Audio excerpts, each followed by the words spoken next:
An Abi Hurairah radhiyallahu taala anhu anna Rasulullah sallallahu alaihi wasallam qala, dari sahabat Abu Hurairah yang mendengar Rasulullah sallallahu alaihi wasallam bersabda, "Man kana yu'minu billahi wal yaumil akhir," barang siapa yang beriman pada Allah dan hari akhir, falyakul khairan, maka berkatalah yang baik. Auliyasmut, kalau nggak bisa berkata baik, maka diam. Ya, kalau nggak bisa berkata baik, maka diam. Waman kana yu'minu billahi wal yaumil akhir, dan barang siapa yang beriman pada Allah dan hari akhir, maka fal yukrim jarahu, maka hendaklah memuliakan, menghormati tamunya. Waman kana yu'minu billahi wal yaumil akhir fal yukrim dhaifah. Dan barang siapa yang beriman pada Allah dan hari akhir, maka hendaknya memuliakan tamunya. Nah, di sini ada 3 poin dalam hadis riwayat Imam Bukhari dan Muslim, yaitu semuanya diawali dengan man kana yu'minu billah wal yaumil akhir. Barang siapa yang beriman kepada Allah dan hari akhir, itu hendaklah berkata baik. Nanti misalnya ada yang bertanya, berarti kalau orang yang nggak berkata baik, nggak beriman sama Allah dan hari akhir dong. Nah, bukan begitu. Jadi penjelasannya di sini, qauluhu man kana yu'minu billahi wal yaumil akhir, maksud beriman pada Allah dan hari akhir adalah man kana yu'minu al-iman al-kamil. Jadi orang yang beriman secara sempurna. Al-munajji min adzabillahi al-musil ila ridwanillah. Jadi yang dimaksud di sini adalah iman secara sempurna. Artinya kalau orang orang mukmin tapi masih suka gosipin orang mukmin tapi masih suka kalau konteks saat ini mungkin bukan hanya ucapan ya. Jadi kan banyak broadcast di WA atau di media sosial lainnya, itu share-sharean yang kadang provokatif, kadang belum tentu benarnya, hoax. Nah, itu berarti orang yang masih melakukan hal tersebut, itu imannya belum sempurna. Fal yakul khairan aw liyasmut, maka katakanlah yang baik atau diam. Li'anna man amana billah haqqa imanihi khofa wa'idahu. Jadi kalau orang yang beriman dengan benar-benar itu pasti akan takut ancaman Allah. Waraja thawabahu, dan hanya berharap pahala dari Allah. Wajtahada, dan sungguh-sungguh fi lima umira bihi, dan bersungguh-sungguh melakukan apa yang Allah perintahkan. Wa tarki ma nuhiya anhu, dan meninggalkan apa yang dilarang. Wa ahammu ma alaihi min dalika. Nah, yang paling terpenting dari itu semua apa? Dobtu jawarihi. Jadi mengekang seluruh anggota badan kita. Seluruh anggota badan kita dikekang. Allati hiya ra'ayahu, yang mana anggota badan ini adalah ibarat rakyat gitu. Pemimpinnya siapa? Ya kita. Kita itu punya hati kecil, punya hati nurani, dan punya nafsu. Itu bedanya manusia dengan makhluk Allah lainnya. Kalau malaikat hanya diberikan tidak diberikan nafsu, tapi manusia diberikan nafsu gitu, akal dan nafsu. Jadi kalau hewan juga begitu, hanya diberikan insting. Jadi manusia itu lebih mulia dari malaikat karena manusia diberikan nafsu. Kalau malaikat itu diperintah oleh Allah, misalnya dari awal diciptakan sampai kiamat disuruh sujud, ya kerjaannya sujud aja, nggak ngapa-ngapain. Nah, emang itu tugasnya. Nah, kalau kita kan enggak, ya ada sujud, kadang cari, kalau yang sudah berkeluarga cari nafkah gitu kan, kalau kalian ya belajar, macam-macam. Jadi semua ini anggota badan kita ini adalah rakyat kita, itu kata Imam Ibnu Al-Aid, Ibnu Daqiq Al-Id, semua anggota badan ini adalah rakyat kita, kita pemimpin. Jadi yang namanya pemimpin itu harus bisa harus bisa mengatur anggota badannya, rakyatnya supaya teratur gitu ya, supaya enggak sembarangan dan melanggar hukum Allah maupun hukum negara. Nah, karena apa? Inna sam'a itu pendengaran, wal basara dan penglihatan, wal fuada dan mata hati ini, kullu dzalika kana anhu mas'ula. Semuanya akan ditanyai, dipertanggungjawabkan. Mata kita buat apa nih? Buat belajar atau buat melihat sesuatu yang dilarang? Pendengaran kita ini buat apa? Buat ngerumpi, buat mendengarkan hal-hal yang negatif. Nah, kita punya hati. Hati kita ini kadang suka dengki sama orang lain. Kadang iri sama orang lain. Nah, itu nanti semua akan dipertanggungjawabkan. Nah, Allah juga berkata, wa qala ta'ala ma yalfidu min qaulin illa ladaihi raqibun atid. Jadi apa yang diucapkan oleh manusia itu illa ladaihi, kecuali ada yang mencatatnya, yaitu raqibun dan atid. Nah, malaikat raqib dan atid yang ada di kanan kiri kita itu yang mencatat apa yang kita lakukan, baik dari perkataan, perbuatan zahir dan perbuatan hati. Nah, wa afatul lisan katsirah. Jadi bahayanya lisan itu sangat banyak. Bahayanya mulut itu sangat banyak. Walidzalika qala an-nabi sallallahu alaihi wasallam. Oleh karena itu Rasulullah sallallahu alaihi wasallam bersabda, hal yukabbu annasu finnar ala manakhirihim illa hasaidu alsinatihim. Jadi nanti banyak manusia yang dijungkirkan itu gara-gara lisan mereka.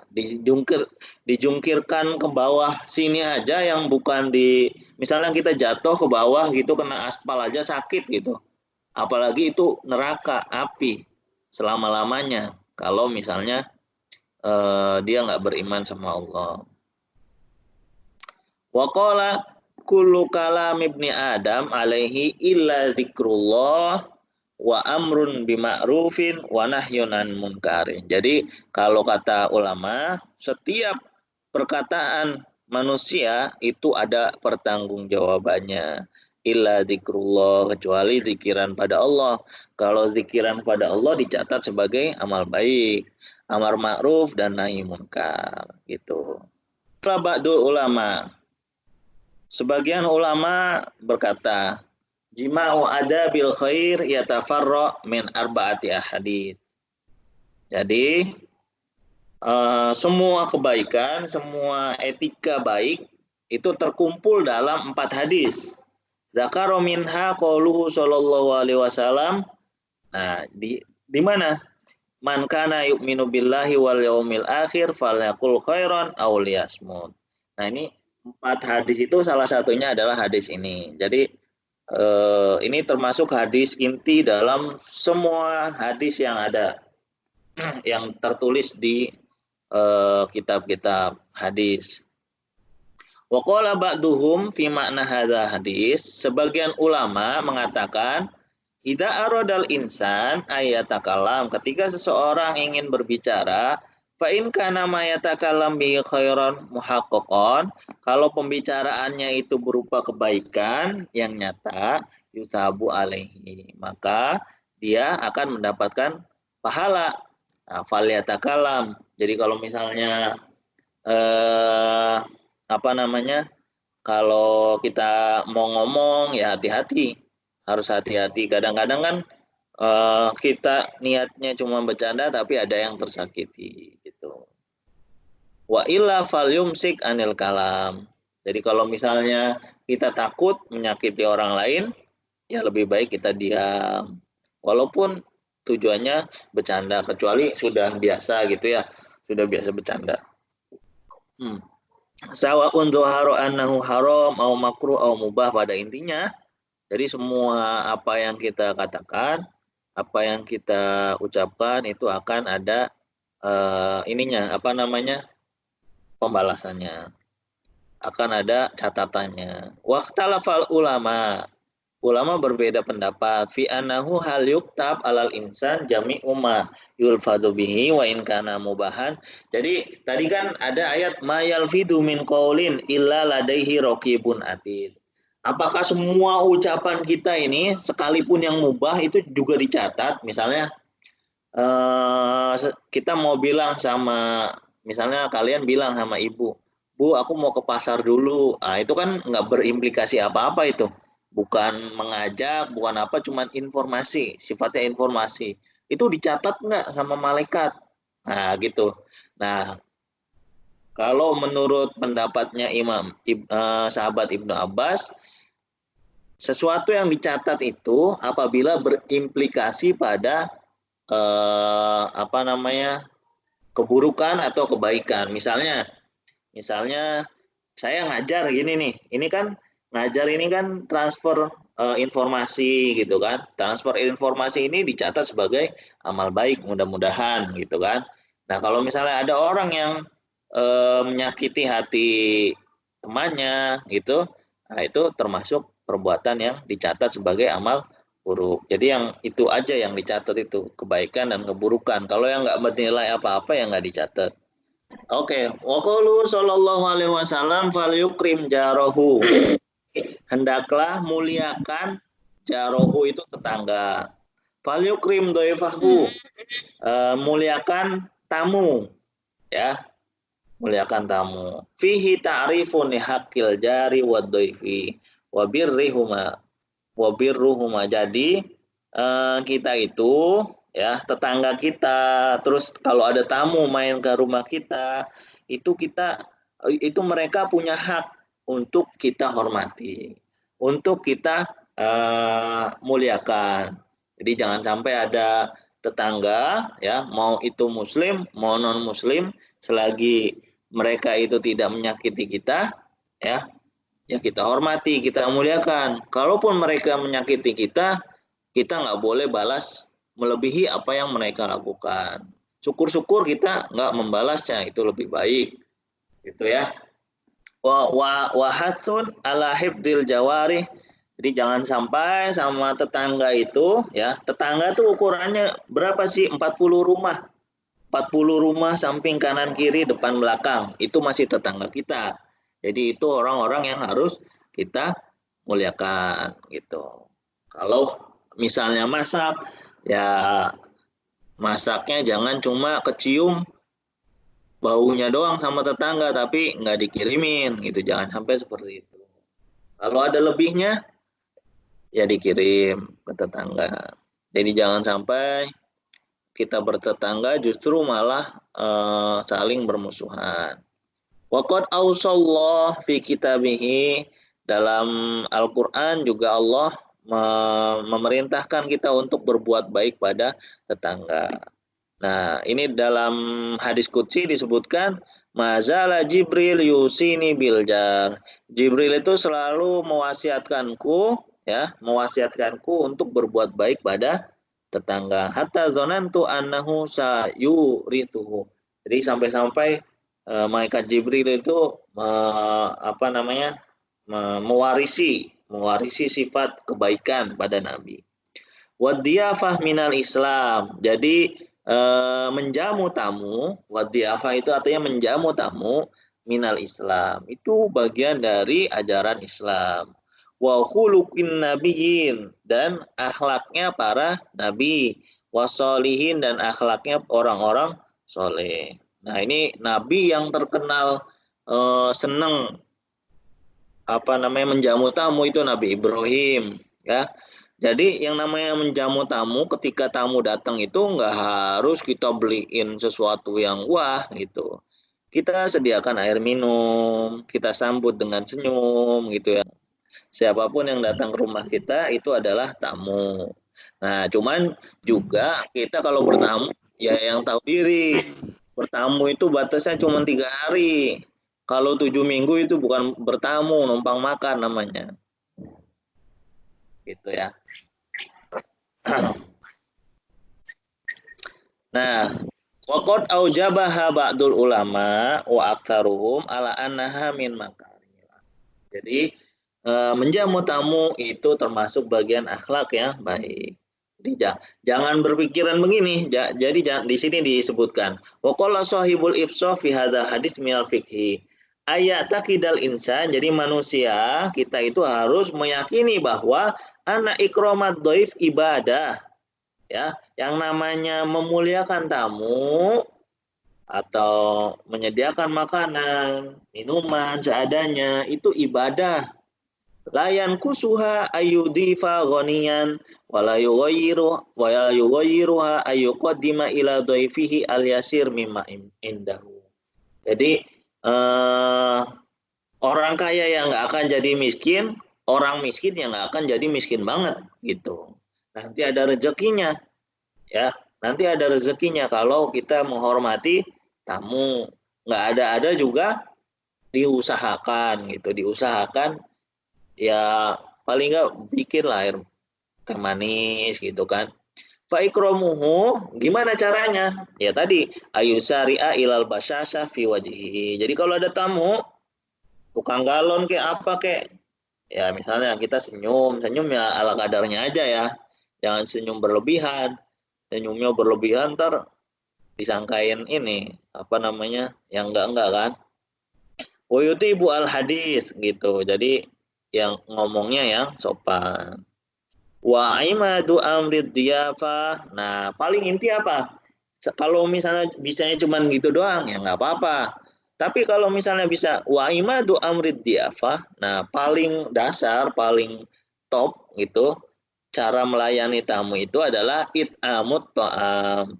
Jadi ya dikasih makan gitu, diberikan sajian. Fayam bagi ayubadir bima fatallahu min ghairi kulfa. Jadi kalau misalnya ini sebisanya cari. Kalaupun misalnya belum punya uang di depan mata tapi nanti kita bakalan punya uang, itu cari dulu aja. Pinjam dulu dong. Nih, misalnya kalian jadi mudabiroh di sana, di kampus, di Ma'had ya. Di Rusunawa jadi mudabiroh nih. Terusnya kan sebagai mudabiro biasanya kan ini ya ada tamu datang ibunya misalnya ibunya mahasiswi gitu kan ya dihormati ibu dari mana cari siapa paling nggak gitu-gitu dulu kalau misalnya belum ada yang nyamperin kayaknya ibu-ibu itu kebingungan gitu bila perlu ya kasih misalnya eh, air sediain air minum begitu jadi jangan hitung-hitungan jadi jangan sampai itu mah biarinlah itu gue nggak kenal ini bodo amat gitu jadi jangan seperti itu apalagi nanti kalian misalnya ada yang jadi mudabiro atau dimanapun berada gitu ini contoh sederhananya wa dzakara kalaman fid diyafah tsumma qala wa amma qawluhu falyaqul khairan aw liyasmut fa innahu yadullu anna qawlal khair khairun minas sumti. Jadi kalau misalnya nggak bisa berkata-kata baik, lebih baik diam. Karena diam itu wasumtu khairun min qawlisan. Jadi diam itu lebih baik daripada eh, perkataan buruk. Wadzalika annahu amarahu bilamil amri. Jadi ada kata-kata liasmut gitu. Liasmut itu menunjukkan perintah.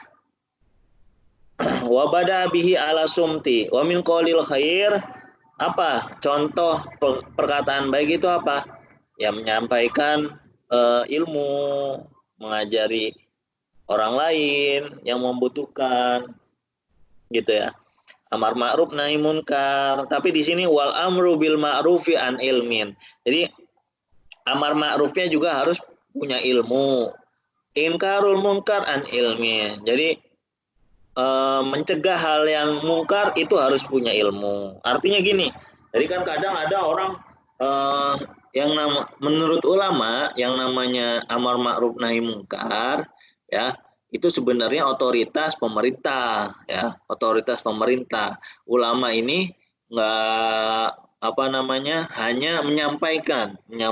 Kalau pemerintahnya benar, ya apa yang disampaikan oleh ulama gitu, misalnya yang kebaikan, yaitu bisa jadi kebijakan selagi nggak diskriminatif misalnya. Nah, jadi jangan sampai ada amar ma'ruf nahi mungkar tapi dilakukan dengan cara anarkis. Ya, dengan cara misalnya eh ya diskotik itu kan tempat orang mabok gitu kan. Wah, itu nggak benar ini segala macam. Nah, diskotiknya dihancurin, semua orang dilukai gitu. Itu nggak benar. Cara seperti itu keliru. Wal islah bainan nas. Nah, itu jadi kalau misalnya ada yang sedang bertengkar, ya didamaikan. Wa ayyakula linnasi husna. Jadi